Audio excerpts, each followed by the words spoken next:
Hello students, आप सबका हमारे चैनल RBS क्लासेस बक्सर में स्वागत है।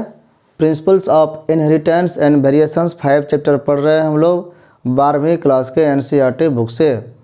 उसमें हम लोग मेंडेलियन डिसऑर्डर पढ़ रहे थे 5.8.2 में। तो इसमें क्या देखे थे कि जीन में परिवर्तन होता है सिंगल जीन में। इसमें से हम लोग colour blindness, haemophilia, sickle cell anaemia देख लिए थे। अभी हम लोग 2 डिजीज इस वीडियो में देखेंगे, फिनाइल कीटोन यूरिया और थैलेसेमिया। ये क्या है, इसका परिचय क्या है, इससे क्या समझते हैं, थोड़ा सा समरी या ब्रीफ इंट्रोडक्शन समझेंगे इसको शॉर्ट में।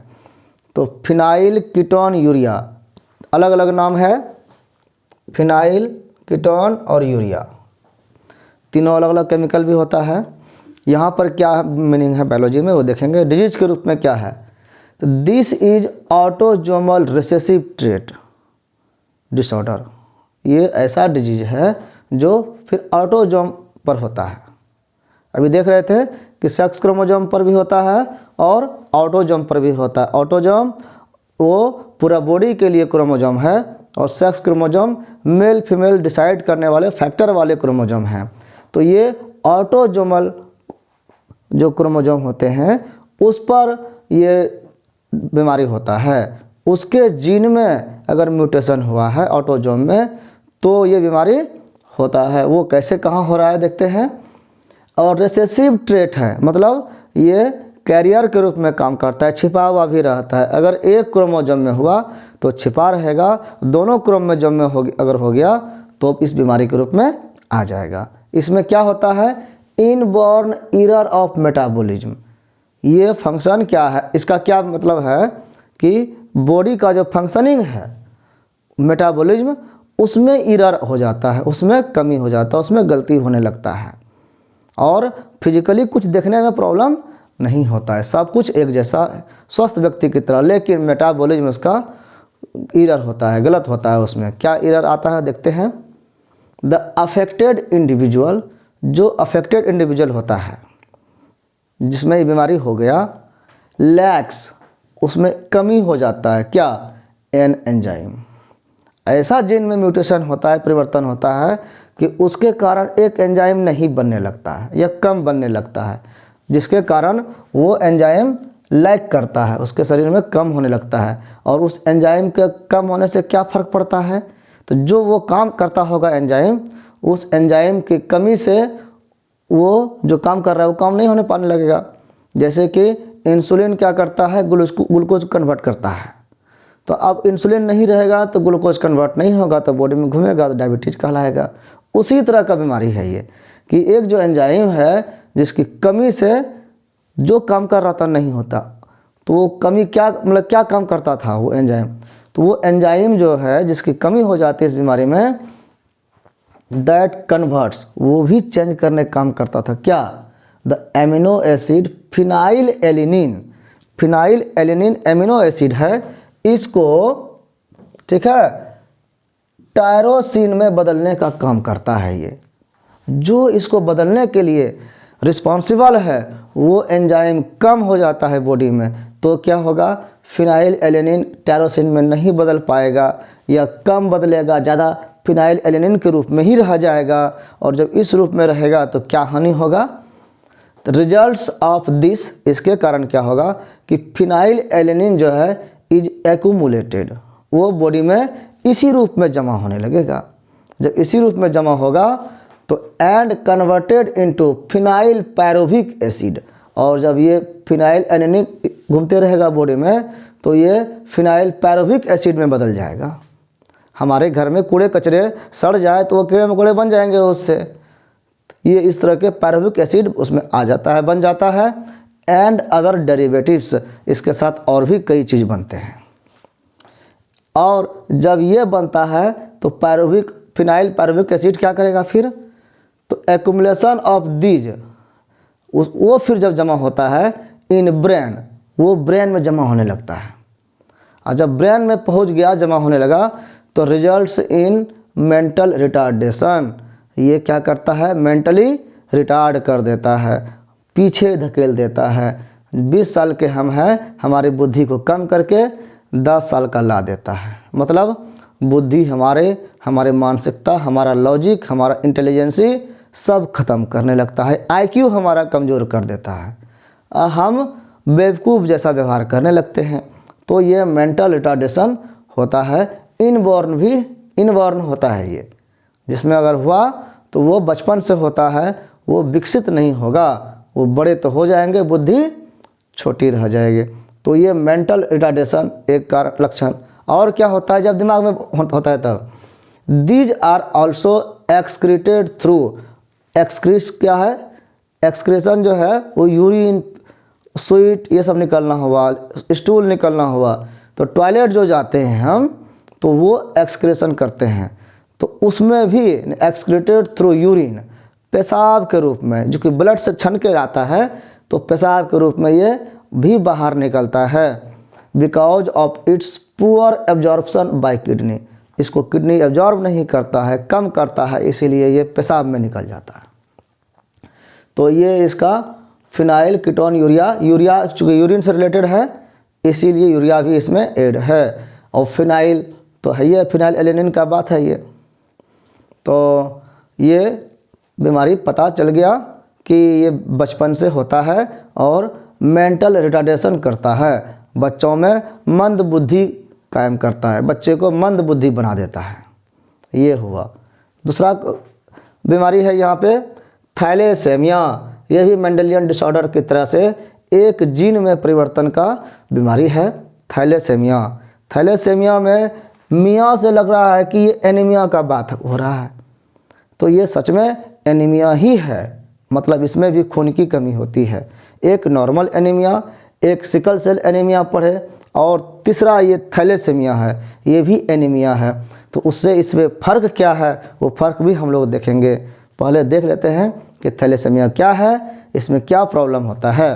तो थैलेसेमिया जो है, this is also an autosome linked recessive blood disease, ये भी ऑटोजोमल डिजीज है। मतलब ऑटोजोम पर कुछ परिवर्तन हुआ है, म्यूटेशन हुआ है, उसके कारण ऑटोजोमल से ये प्रभावित होता है, और उससे जुड़ा हुआ ये रिसेसिव जीन है। रिसेसिव वाले जीन पर बीमारी के होने के कारण ये बीमारी है। मतलब कैरियर के रूप में भी काम करता है, छिपा हुआ रहता है, डोमिनेंट होता है, तभी ये बीमारी दिखता है। और ये बीमारी ब्लड डिजीज है, खून वाला बीमारी, मतलब खून की कमी होता है इसमें। Transmitted from parents to the offspring, माता पिता से बच्चे में जाता है। कब? When both the partners, both the parents, जब दोनों पेरेंट्स आर अनअफेक्टेड हो, मतलब उसमें म्यूटेशन तो हुआ है, लेकिन एक जीन में म्यूटेशन हुआ है, एक जीन उसको छिपा के रखा है, एक जीन काम कर रहा है, तो उसको कहते हैं अनअफेक्टेड कैरियर है, वो आगे ले जा रहा है फॉर द जीन। और ऐसा जीन क्या होता है? हेटेरोजाइगस होता है। बताए थे कि एक एक्स और एक एक्स है, या एक मतलब कुछ भी है, दो जीन है, तो एक जीन जो है अफेक्टेड है, तो एक ये रिसेसिव रहेगा, छिपा हुआ रहेगा, ये काम करके इसको छिपा कर रखता है। लेकिन जब दो पेरेंट्स ऐसे हो जाए, ठीक है, तो इसके जो बच्चे होंगे वो क्या होंगे? कैरियर के बच्चे वो अफेक्टेड होंगे। यही कहा गया कि ट्रांसमिटेड जो है पेरेंट्स से ऑफस्प्रिंग में होता है when both the partners are unaffected carrier for the gene. और वो जीन कैसा होगा? हेटेरोजाइगस, मतलब दो तरह के जीन होंगे। एलील जो है वो दो प्रकार के होंगे, इसको कहते हैं हेटेरोजाइगस। होमोजाइगस जब समान प्रकार के हो। The defect could be due to, ये डिफेक्ट क्यों होता है? तो कह रहा है ड्यू टू आइदर म्यूटेशन, इसमें म्यूटेशन हो जाता है, और डिलीशन, या मिट जाता है, डिलीट हो जाता है। क्या? व्हिच अल्टीमेट, वो जीन डिलीट हो जाता है या उसमें म्यूटेशन हो जाता है, व्हिच अल्टीमेटली रिजल्ट्स इन, उसका रिजल्ट क्या होता है? Reduced rate of synthesis of one of the globin chains alpha and beta. Globin जो होता है हीमोग्लोबिन में, हीम और ग्लोबिन है, तो ग्लोबिन का दो चेन है अल्फा एंड बीटा, तो अल्फ़ा एंड बीटा का जो चेन है, दो चेन है, दोनों में से कोई चेन का बात हो रहा है कि किसी तो दो तरह के चेन के कारण दो प्रकार का थैलेसीमिया होता है। तो उसके जो जीन का जो चेन है अल्फ़ा और बीटा, उसका जो है रिड्यूस्ड हो जाएगा रेट। रिड्यूस मतलब कम हो जाना, कम हो जाएगा क्या? Synthesis of one of the globin chain. इसमें से दोनों चेन में से कोई एक चेन कम बनने लगेगा। तो कम बनेगा तो जब तक दोनों पेयर नहीं होगा तो हीमोग्लोबिन कंप्लीट नहीं होगा। तो हीमोग्लोबिन कम हो जाएगा बॉडी में, हीमोग्लोबिन कम होगा तो ऑक्सीजन कम हो जाएगा, एनीमिया हो गया। तो इसमें क्या करता है थैलेसीमिया में कि एक चैन को प्रभावित कर देता है, एक चैन कम बनने लगता है। यही कहा गया रिजल्ट्स इन, यहाँ से इसका मेन आंसर है reduced rate of synthesis of one of the globin chain, जो कि है अल्फा एंड बीटा। ये मैंने इसका रिजल्ट हुआ। ऐसा होने से क्या होता है, और जब वो कम हो जाता है तो दैट मेकअप हीमोग्लोबिन, और वो अल्फ़ा बीटा चैन जो है वो ग्लोबिन बनाता है, हीमोग्लोबिन बनाता है। अब वो चैन ही नहीं है, रॉ मटेरियल नहीं है, हमको बिल्डिंग बनाना है, ईटा बालू सीमेंट चाहिए, और सीमेंट है ही नहीं, ईंटे बालू सब कुछ है, घर बनेगा तो हीमोग्लोबिन नहीं बन पाएगा। दिस कॉजेज, इससे क्या होता है, the formation of abnormal haemoglobin molecules. तब इसके कारण एक लंबा चैन एक छोटा चैन बन जाएगा, एक चैन कम बन रहा है तो एबनॉर्मल हीमोग्लोबिन बन जाएगा। एबनॉर्मल मतलब नॉर्मल नहीं, स्वस्थ नहीं बनेगा, एबनॉर्मल हीमोग्लोबिन मोलिक्यूल्स बनने लगेगा। और ये क्या करेगा, रिजल्टिंग इनटू एनीमिया, और वो एनीमिया पैदा करेगा, मतलब खून की कमी हो जाएगी, ऐसा माना जाएगा। Which is characteristic of the disease, और इस डिजीज का यही पहचान है, एनीमिया। ये क्यों है, क्योंकि हीमोग्लोबिन जो है वो नॉर्मल नहीं है, एबनॉर्मल है। एबनॉर्मल हीमोग्लोबिन के कारण ये एनीमिया हो जाता है। According to affected chain of the haemoglobin molecule, haemoglobin का मोलिक्यूल का जो चेन है अल्फा बीटा, उसके अनुसार कि कौन सा अफेक्ट हुआ है। Thalassaemia are two types, thalassaemia दो प्रकार के हो गया। कौन कौन, एक अल्फा थैलेसेमिया और एक बीटा थैलेसेमिया। अल्फा थैलेसेमिया में अल्फा चेन अफेक्टेड होगा, बीटा थैलेसेमिया में बीटा चेन अफेक्टेड होगा, दोनों एक ही चीज़ हुआ। अब दोनों का थोड़ा सा प्रोडक्शन देख लेंगे, क्या क्या प्रॉब्लम होता है। अल्फा थैलेसेमिया जिसको होता है उसमें और इसमें क्या फ़र्क है। Production of alpha globin chain is affected, alpha thalassaemia में अल्फा चेन अफेक्टेड होगा। इट इज कंट्रोल्ड बाय, अब अल्फा चेन को कंट्रोल कौन करता है, by two closely linked gene, दो जीन क्लोजली रिलेटेड है, जुड़ा हुआ है, HbA1 एंड HbA2, ये दो जीन है और ये लिंक्ड है एक दूसरे से, और ये अफेक्ट यही अफेक्ट इसको, मतलब यही जीन जो है ये करता है, ग्लोबिन्स का उत्पादन करता है अल्फा चेन का ऑन क्रोमोजोम, और ये क्रोमोजोम 6 पर रहता है 16। जैसे कि व्यक्ति में कितना क्रोमोजोम है, 46 क्रोमोजोम है, तो उसमें 44 क्रोमोजोम जो है वो क्या है, वो ऑटोजोम है, मतलब 22 जोड़े। तो 22 जोड़े में ये 16वां नंबर स्थान जो है, एक 22 जोड़ा जो है, 22 क्या है, एक मेल का, अब 22 फीमेल का। तो ये जो कह रहा है कि 16वां ऑफ ईच पेरेंट, मतलब ईच पेरेंट में क्या हो गया, मेल भी है और फीमेल भी है, ठीक है। तो मेल का भी 16वां नंबर क्रोमोजोम, अब फीमेल का भी 16वां नंबर क्रोमोजोम, ये मेल फीमेल, ठीक है। 16वां नंबर जो क्रोमोजोम है क्या करेगा, इस पे HbA1 HbA2 जो है यही जीन कंट्रोल करता है इस अल्फा ग्लोबिन चेन को। उसमें क्या हो जाता है, it is observed due to mutation, अब इसमें म्यूटेशन हो जाता है या फिर डिलीशन या डिलीट हो जाता है, म्यूटेशन हो गया इसमें या डिलीशन हो गया ऑफ वन और मोर ऑफ द 4 जीन्स। अब देखो यहाँ 4 जीन्स कहाँ से आ गया, ये देखना है 4 कैसे हो गया। तो 4 इसीलिए कि 2 प्रकार के हैं और 2 पेरेंट होते हैं ना, मदर में भी 2 और फादर में भी 2, कितने हो गए 4 जीन। तो 4 जीन में से किसी एक जीन या चारों, एक से ज़्यादा जीन में म्यूटेशन अगर हो गया या उसका डिलीशन हो गया तो ये अल्फा थैलेसीमिया हो जाएगा। द मोर जीन अफेक्टेड, जितना ज़्यादा जीन अफेक्टेड होगा, the less alpha globin molecule produced, उतना ही कम अल्फा ग्लोबिन प्रोड्यूस्ड होगा। मतलब चारों लॉस हो गया, मतलब ख़त्म हो गया, अल्फा ग्लोबिन बनेगा ही नहीं। अगर 3 को कम कर रहा है, 1 को नहीं कर रहा है, तो 75% बनेगा ना। तो 4 है तो 25-25% बांट लो, तो 100% काम करेगा जब चारों ठीक रहेगा। 2 खराब हो गया 50% खराब हो जाएगा।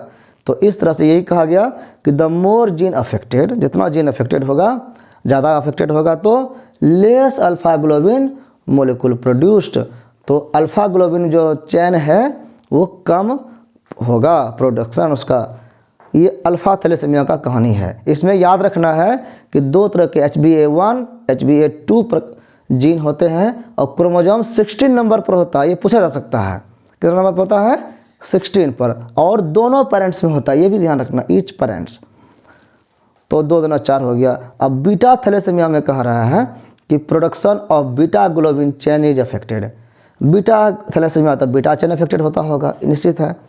अब कह रहा है इट इज़ कंट्रोल्ड बाय, कैसे कंट्रोल होता है, यहाँ तो 2 जीन था लेकिन यहाँ पर है कि ए सिंगल जीन, यहाँ एक ही जीन है HBB, ये एक ही, यही फर्क है दोनों में। इसमें 2 जीन था HbA1 और HbA2 और इसमें है एक ही जीन HBB ऑन क्रोमोसोम 11, वहाँ 16 नंबर क्रोमोसोम पर है और ये है 11 नंबर क्रोमोसोम पर ऑफ ईच पेरेंट। यहाँ भी दोनों पेरेंट है, माँ पिताजी दोनों पर है, मदर फादर दोनों पर ये जीन रहते हैं और इसी जीन में म्यूटेशन या डिलीशन होगा।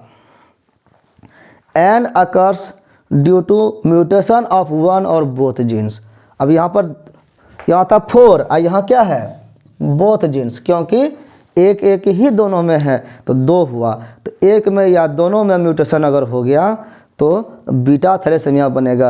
11 नंबर क्रोमोसोम के जीन HBB1 पर अगर हुआ तो, और 16 नंबर क्रोमोसोम के HbA1 और HbA2 में अगर हुआ तो अल्फा थैलेसीमिया। अल्फा और बीटा का यही अंतर है। क्रम से ही पूछा जाता है कि अल्फा थैलेसीमिया और बीटा थैलेसीमिया का क्रोमोसोम नंबर किससे संबंधित है। 16-11 कर देगा, 11-16 भी कर देगा, है तो दोनों सही।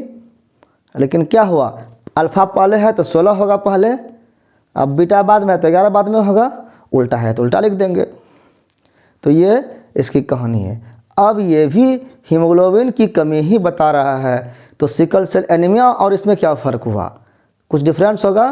तो डिफरेंस क्या है इसमें कि सिकल सेल एनीमिया जो है it is a qualitative, quality का है वहाँ पर बात, problem.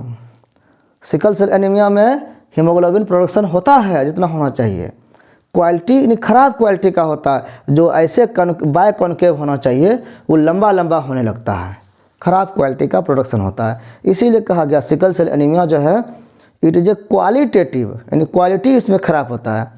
Problem of synthesising, problem है सिंथेसाइजिंग करना, बनाने का। An incorrectly functioning globin molecules, ऐसे ग्लोबिन मोलिक्यूल्स को बनाना जो इनकरेक्ट है और फंक्शनिंग करता है, गलत कार्य करता है, ऐसे सिंथेसिस करना का प्रॉब्लम जो है वो क्वालिटी ख़राब होने का जो प्रॉब्लम है उसको कहते हैं सिकल सेल एनीमिया। जबकि थैलेसीमिया में क्या है, इट इज़ ए क्वांटिटिव, इसमें क्वांटिटी की बात है कि कम प्रोडक्शन हो रहा है, ज़्यादा प्रोडक्शन हो रहा है, नॉर्मल प्रोडक्शन ज़्यादा हो रहा है, अगर जीन अफेक्टेड है तो कम प्रोडक्शन होने लगेगा। इसीलिए क्या हो गया क्वांटिटेटिव और ये है क्वालिटेटिव, ये अंतर है। इसमें गुणात्मक गुण खराब हो रहा है और ये है संख्यात्मक, इसमें संख्या कम हो रहा है, ये अंतर है। Problem of synthesising too few globin molecules, बहुत ही कम ग्लोबिन मोलिक्यूल्स को तैयार करना, सिंथेसाइसिस करना, प्रोडक्शन करना, ये थैलेसीमिया का है। मतलब क्या हुआ कि थैलेसीमिया में कम संख्या में ग्लोबिन बनता है और सिकल सेल एनीमिया में बनता तो उतना ही संख्या में है, ख़राब क्वालिटी का बनता है। तो ये अभी दोनों हम लोग देखे। इसके बाद अगले वीडियो में हम लोग क्रोमोसोमल डिसऑर्डर को देखेंगे। अभी हम लोग देख रहे थे मेंडेलियन डिसऑर्डर्स। तो थैंक यू।